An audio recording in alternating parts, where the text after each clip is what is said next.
Well, as we've discussed, a new CNN ORC poll has Donald Trump leading Hillary Clinton 45% to 43% among the top 4 candidates nationally. And among independents, he holds an even bigger lead with 49% to Clinton's 29% support. So what does this mean 9 weeks out from the election and just 2 weeks from the first presidential debate? Yeah, here to discuss is the president of Ipsos Public Affairs, Cliff Young. Cliff, thanks for being here this morning so early. Good morning.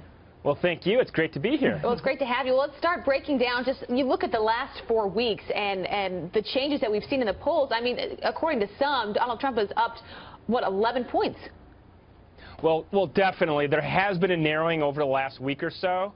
And the question is why? Why has this happened? We really have a race going into the last 2 months. It'll be very exciting. But the question is why? Let's step back a bit and talk about Trump and what he had to do before the conventions. He went into the conventions. He had a fairly high bar going into that. He had a base that wasn't quite sure about him. Remember, he's an outsider candidate, anti-establishment candidate. He went into the convention. It was noisy at best.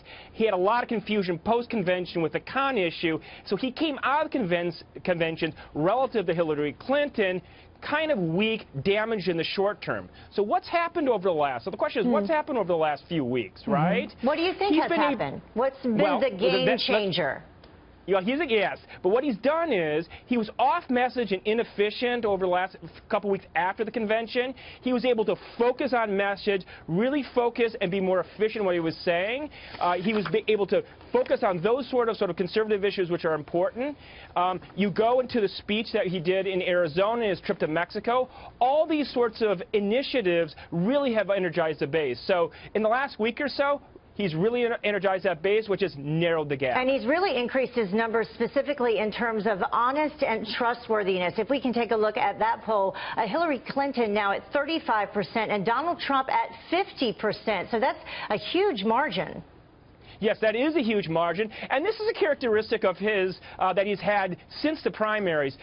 He might say different things. People might accuse him of flip-flopping back and forth, but the average voter sees him as genuine, as someone that they can trust, as someone that could potentially fix the system. Yeah, let's look at some of the issues, because the issues that voters care about most. You look at the economy, Trump 56% there, and who they think does better on terrorism, Trump again beats her by 51%. You look at these numbers, Cliff.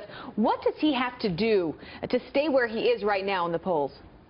He needs to keep on hammering those messages, those key issues. He has to come out with concrete proof points showing that he is credible on the economy, that he is credible on terrorism. And this is a very important point, because even when Hillary was in the lead by 8 to 10 points, if you peeled away the onion, they were always dead even on those key issues. He just needs to stay on message, be efficient, not get off on tangents. And over the last couple of weeks, he's really done that. The last point, and I've been making this since the primaries, is that he's really an earned media superstar. He was able to control the primaries, the airwaves relative to the other candidates. Can he do that in the general, though? I mean, that's the big question. You know, that's the huge question.